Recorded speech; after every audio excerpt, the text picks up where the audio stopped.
If you were to talk directly to the kids at Columbine or the people in that community, what would you say to them if they were here right now? I wouldn't say a single word to them. I would listen to what they have to say, and that's what no one did.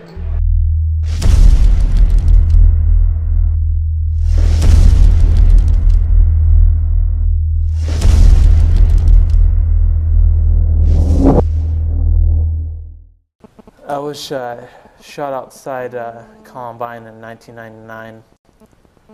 I got shot 6 to 13 times in the chest. I was in the hospital for 50 days. Of the more than 20 wounded in the high school attack last week, 6 are still in the hospital, and new harrowing details of their stories have just come to light. We have a report on that now from Cynthia Bowers. Although he was shot, Mark Taylor is one of the lucky ones. Lucky because police got to him quickly after he was shot outside an entrance to Columbine High School and dragged to safety. I thought I was going to die. Lucky because doctors say he will be okay. I was just standing with my friends, and I heard a gunshot, and I felt a pain in my leg, and I fell. And I fell a couple more, and I just dropped. And then I saw him with a grenade, and he was coming towards me. And then a police officer came, and he ran off.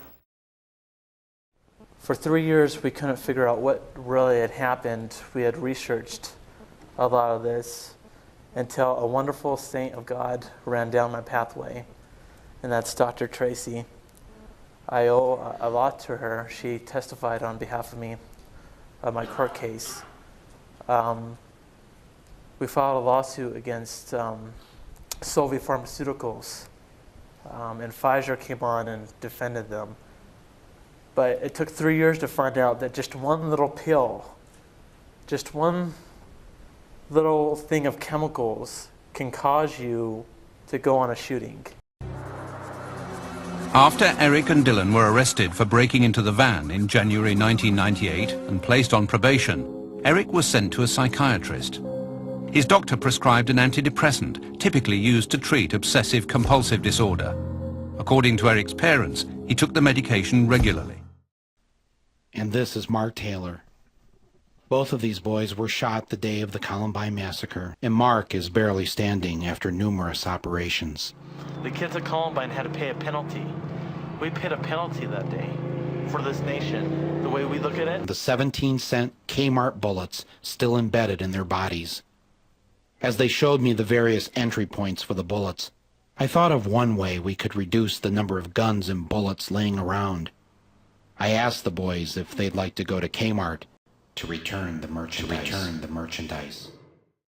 In Bowling for Columbine, we never really came up with the answer in terms of why this happened. I think we did a good job of exposing all the reasons that were given were a bunch of BS. That's why I believe there should be an investigation in terms of what pharmaceuticals, prescribed pharmaceuticals, these kids were on.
this perhaps occurred for no other reason other than because of these prescriptions.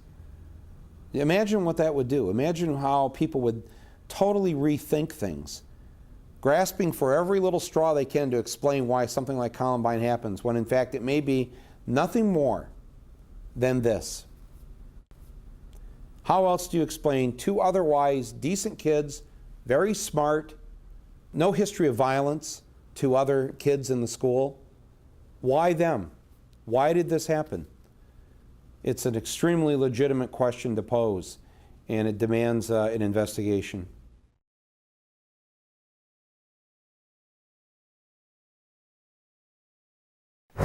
You're watching 7 News, working for you.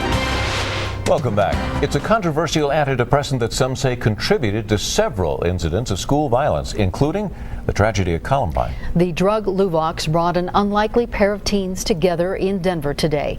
And 7 News reporter Julie Hayden joins us now. And Julie, they're getting together to take on a multi-billion-dollar prescription drug market.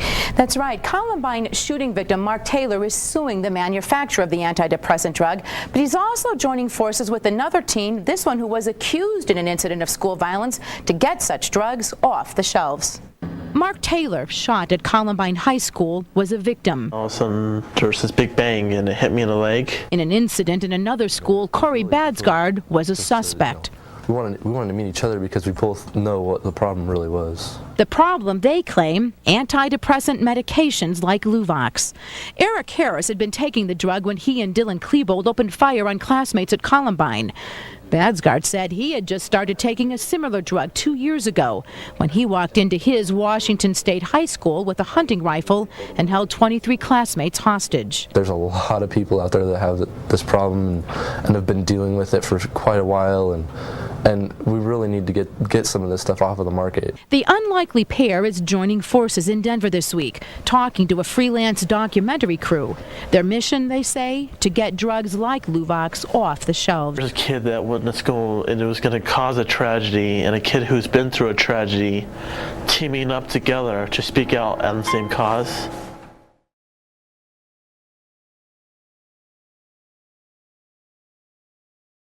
You know, their lawyers came in and said, if you don't drop this lawsuit, we're going to countersue you, and we just didn't have the money to take the case forward. Yeah, so they intimidated you like an insurance company would or anybody else. It was full-on intimidation. It was a threat.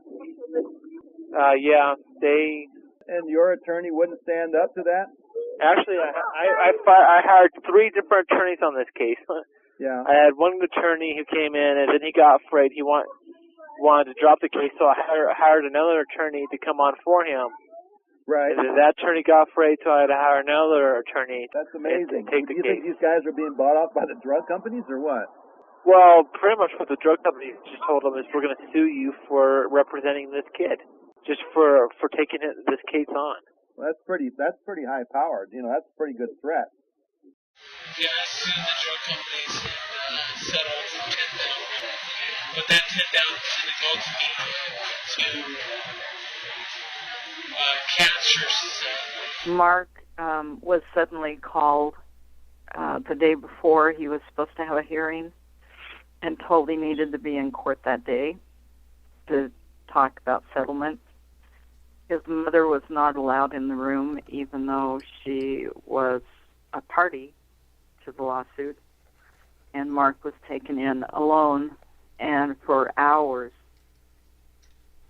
we heard nothing. And when he got out, he called me, and the first words out of his mouth were, "I settled, now I don't have to go to jail." I said, "Mark, who on earth made you think you had to go to jail if you didn't settle?"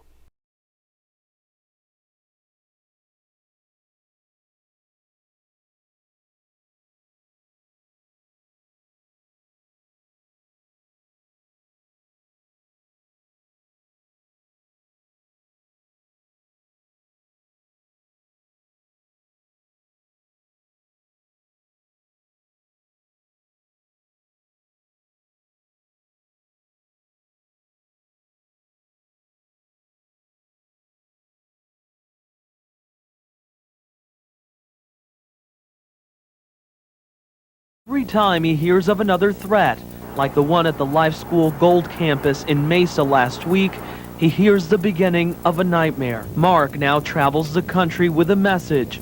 He believes antidepressants triggered the attack by Dylan Klebold in Harris. A doctor travels with him. Because too many kids have died as a result of these antidepressants. She points out the police report in the Mesa case shows the student told police he was taking Prozac. We still don't know much about the shooter who lived in this home, but there is something else to consider. What medications, if any, he was on. I'm specifically talking about antidepressants. If you look at the studies on other shootings like this that have happened, medications like this were a common factor. Now, I want to be clear, I'm not saying that antidepressants can't be effective, but people seem to agree that there is a vulnerable time when someone starts these medications and when someone stops. Could lead to increased impulsivity, decreased judgment, and making someone out of touch. The Food and Drug Administration estimates that in 2002, doctors wrote a record number of antidepressant prescriptions for children under 18, about 11 million. Nearly 3 million of those prescriptions were for children 11 and under. Overall, the FDA estimates that sales of antidepressant drugs in the United States increased from 14 million prescriptions in 1992 to 157 million in 2002. I find more that doctors are actually encouraging and putting lots of pressure on parents to medicate their children. The government has been reviewing the safety of antidepressants since last summer. The FDA's counterpart in Britain first sounded the alarm last year when it banned all SSRIs except Prozac for patients under 18. Taylor says he hopes the U.S. will eventually do the same, but until then, he'll be working toward that goal. This is a mission that I can't stop. I want to stop it. I want to get on with my own life, but it's just too important. 4 days before the 8th anniversary of the Columbine shootings, today I spoke with one survivor who says he can see many similarities between what happened that day in Colorado and today at Virginia Tech. I feel so bad for the families that they didn't even get a chance. Not one chance to say goodbye to their kids. The shootings at Virginia Tech bring back vivid memories for Mark Taylor, who will never forget that day 8 years ago at Columbine High School when he was shot at least 7 times. They see it on TV, but it's not the same as actually being there in the action, having bullets fly past your head, having 1 second you're in normal prison, next minute your life's over with. He almost died that day, lying on the ground for hours before he was rescued.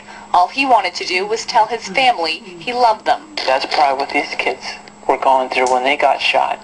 They're probably saying, oh, I wish I could see my parents before I die. Taylor was in Des Moines with his mother, Donna, and Dr. Ann Tracy, who's been studying the link between antidepressants and school shootings.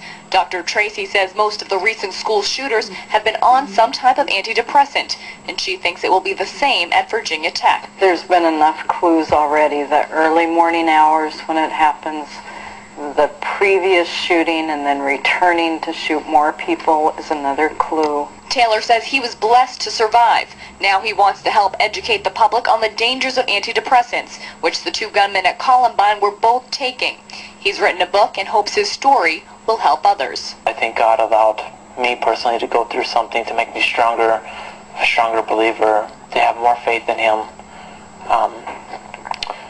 And my message to the victims in that community is to forgive. Taylor was in Des Moines today for a book signing. His new book is titled, I Asked, God Answered, A Columbine Miracle.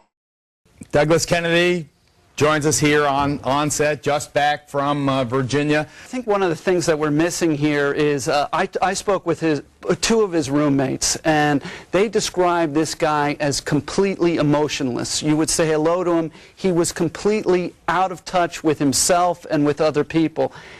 That is a description that you only hear these days of people who are on antidepressants. I did an expose 4 years ago where we're linking violence to antidepressants. Is it taking them or forgetting or neglecting to take? It is when you switch the antidepressants, but it is caused, people who take antidepressants often become emotionless, completely disconnected with their inner emotional life. It is. I talked to a guy who was in a war who said, you cannot go and shoot 30, 50 people like this guy did. Even in a war, you can't shoot that many people without your humanity coming in and saying, but this guy was out of touch with his humanity. Meanwhile, Mark Taylor has testified before the FDA, which recently issued warnings on the side effects of antidepressants. I'm going to speak on behalf of the thousands of innocent Americans that have died as a result of these drugs. I want to ask the FDA, are you really making noble choices, or are you just allowing the drug companies to squeeze by you just because they have big pocketbooks? Speaker 21, please come forward. My name is Mark Taylor, and I'm one of the many victims of the SSRI antidepressant era. I took 6 to 13 bullets in the heart area at Columbine High School when Eric Harris, who was in fact on Luvox, fired at me. They almost had to amputate my leg and my arm. My heart was missed by only 1 millimeter. I had 3 surgeries. 5 years later, I am still recuperating. I had to go through all of this to realize that antidepressants are dangerous for those who take them and for all those who associate with those who take them. I hope that my testimony today shows you that you need to take action immediately before more innocent people like me and you do not get hurt or die horrible deaths as a result. As Americans, we should have the right to feel safe. And if you were doing your jobs, we would be safe. Why are we worrying about terrorists in other countries when pharmaceutical companies have proven to be our biggest terrorists by releasing these drugs on an unsuspecting public? How are we supposed to feel safe at school, at home, on the street, at church, or elsewhere if we cannot trust the FDA to do what we are paying you to do? Where were you when I got shot? You say that these antidepressants are effective, so why did they not help Eric Harris? According to Eric, they helped him feel suicidal. He reported to his psychiatrist he was having psychotic reactions to the drug. They took him off it. He said he was doing great. They put him back on it. He was having suicidal thoughts again. These drugs help increase the rage in people and cause them to do things they would not do else anyways. So why do these so-called antidepressants not make him better? I will tell you why. It's because they don't work. We should consider antidepressants to be accomplices to the murder. This is a shame, and it ought to be stopped today, not next week. The FDA decided to put warning labels on drugs nationwide, saying that drugs may cause suicidal tendencies. That's a pretty big deal. There is other news tonight. The FDA is putting out a public advisory, in effect a warning, that adults taking antidepressants need to be aware of possible suicide risks.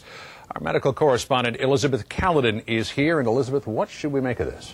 Well, John, I think what this says is that the FDA is taking these drugs very seriously. They've learned over the years that there is a link between suicidal behavior and antidepressants in children, and now they're saying, look, we better take a good hard look at antidepressants in adults. There have been a couple of new studies out that have suggested this link exists, and for the next year or so, the FDA is going to look at the entire body of data on antidepressants to come up with an official position on this. This warning covers basically all the antidepressants out there, and that list can be found on the FDA's website. So there are millions of adult Americans who are taking antidepressants. What should they do? Well, the watchword here is basically vigilance, and it doesn't just cover patients, it covers doctors and family members of people taking these drugs. We drew up a little checklist of what the FDA is suggesting people do. The first thing is to closely monitor anyone who's taking these drugs to see if their depression worsens or if they show suicidal behavior. Second is to watch patients especially closely if they're just starting on these drugs or have recently changed doses. And the third and a very important thing is if the symptoms get worse, people should contact a doctor immediately. Eric Harris was on an SSRI. Autopsy reports show he had the antidepressant Luvox in his system at the time of the Columbine shooting. Harris had been taking the drug since early 1998. And just 3 months before the Columbine killings, his dose was doubled. Taylor thinks Luvox triggered Harris's attack on Columbine and is now on a crusade to ban the drug and others like it. SSRI antidepressants hit the headlines in March when the Food and Drug Administration issued a health advisory on 10 popular types. With more than 150 million prescriptions written in the U.S. alone yearly, the names are quite familiar: Prozac, Paxil, Zoloft, and the list goes on. The FDA is now concerned about clinical trials where some patients taking the drugs demonstrated increased hostility and more suicidal thoughts. I think these drugs are far too deadly to remain on the market. Dr. Ann Tracy is the director of the International Coalition for Drug Awareness. She says the way SSRIs work makes them deadly. They regulate a chemical in the brain called serotonin, a neurotransmitter that plays a role in mood and behavior.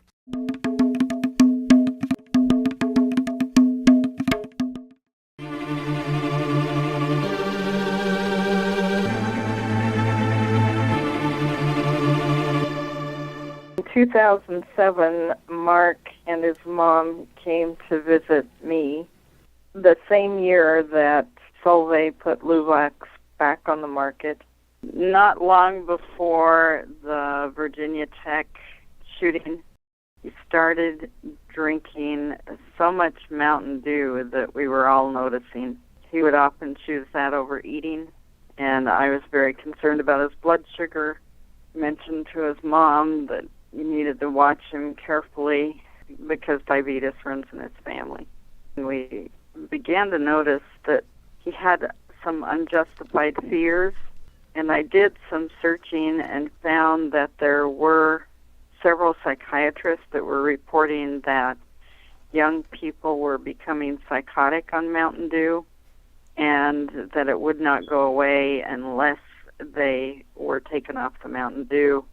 And we did notice that when Mark was at my home and away from any stores where he couldn't get out to get Mountain Dew, he was fine. He'd go out and get Mountain Dew, and he started being fearful of things again. So we did notice that connection, and then later that year, he was taken into a psych ward. The psychiatrist in charge did notice what was going on with the Mountain Dew.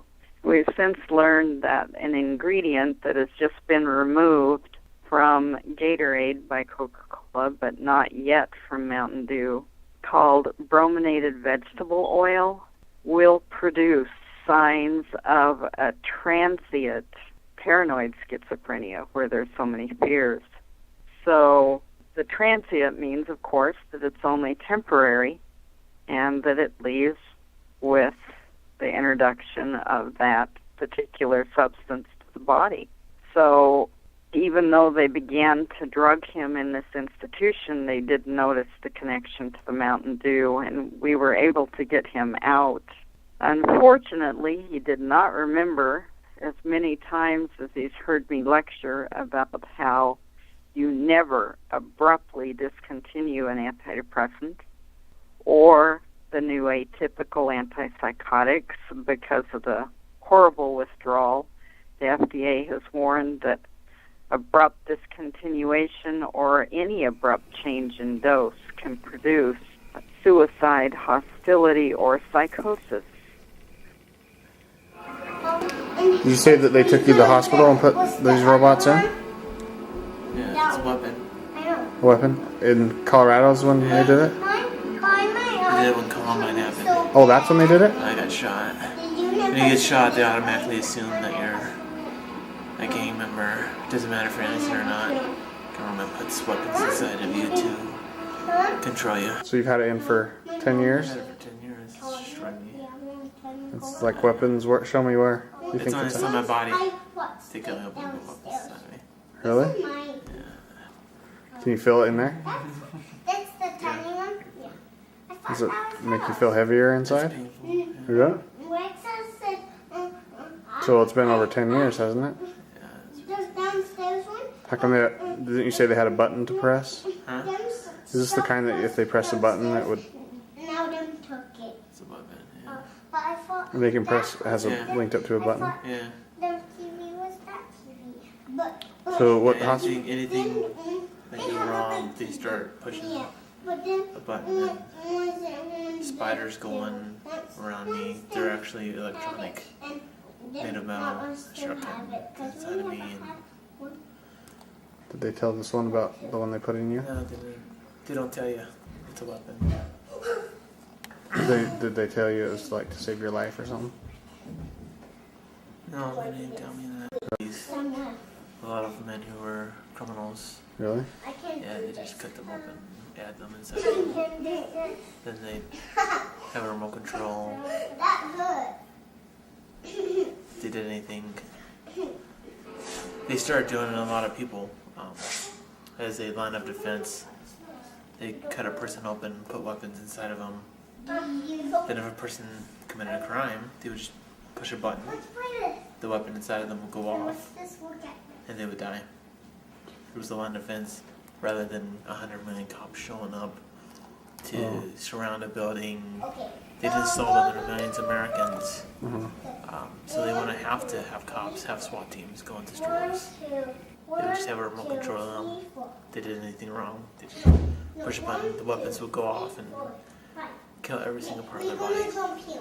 They took a trip to Arizona to visit relatives, and Mark's mother was afraid that he was having a seizure and rushed him over to a hospital. They immediately pulled up his records and noticed he had been in a psych ward, so of course they assumed that's what it really was instead and threw him into an institution. Mark was involuntarily taken at a local area Bannergate Hospital when his mother took him in at the very beginning of January 2010. The family had been exposed to methane gas, and Mark was showing some symptoms that he might be suffering from a seizure. So his mom took him to the emergency room, and they just kept him. And they started medicating him and over-medicating him and telling her that they were helping him, and they engaged in a systematic process of separating Mark's mother, that is Donna Taylor, from Mark. The problem here is everybody wants this guy to get more mental health. The mental health that people are providing is not working. It's unbelievable to me that we say, oh, this guy needs to be more involved in the system. It is the system that failed this guy. This guy was involved in the system. This guy was seeing psychiatrists. This guy was getting the medication, and this is what happened. This is a phenomenon that has happened since we started treating mentally ill people with this type of medication. And there are certain people who should not be on them. 1 minute to the press conference. Doug is exactly on the mark. The guy's locked up in a mental institution for 2 days by an order of a judge. He doesn't know where he is. He doesn't even know why he's there. Suddenly the psychiatrist says to him, if we start giving you antidepressants, will you take them and behave and you can get out? Of course he's going to say yes. The state forced him to take these drugs. Particularly with a guy like Cho, who is clearly volatile. If you give somebody who is volatile these kinds of drugs, it numbs them out. It disconnects them from themselves. That's what they're designed to do. It takes their emotions away. So it turns them into psychopaths. Even the drug makers themselves say 4% of people who take these drugs become maniacal, become maniacs.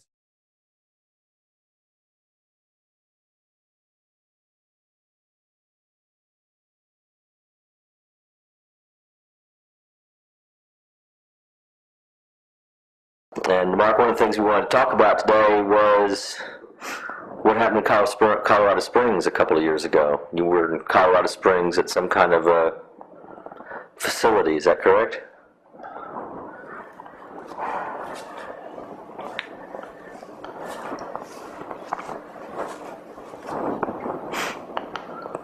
Facility? In Colorado Springs, did you stay at a halfway house or someplace? The lighthouse? Yeah. What was the name of it? The lighthouse.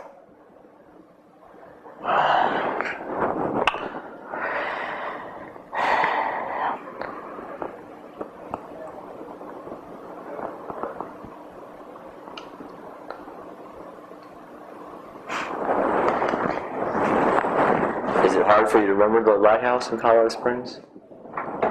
Or would you rather not talk about it?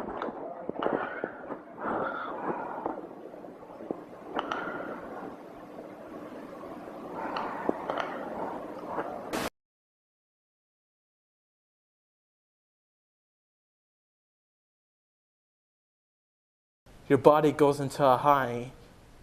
You're saying to yourself, this feels good, but your body is actually sick. That's what these pills, they make you sick and they cause you to go on horrible shootings. November 27th, 2012. I would like to be free. Wouldn't you like me to be free? Wasn't I promised to be free in this country? America, land of the free? Wasn't liberty and freedom for me also? I was trying to protect others when they arrested me. Why won't you listen to me? Don't you wish I would have my freedom? Set me free from the system that's destroying me. I love my freedom.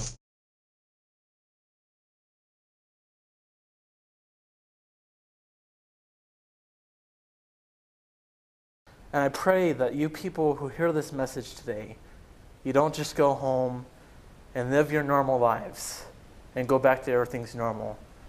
We need your help. We need your support. We need you to help us get this message out to others and to fight the drug company. Thank you.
And that's what our mission is.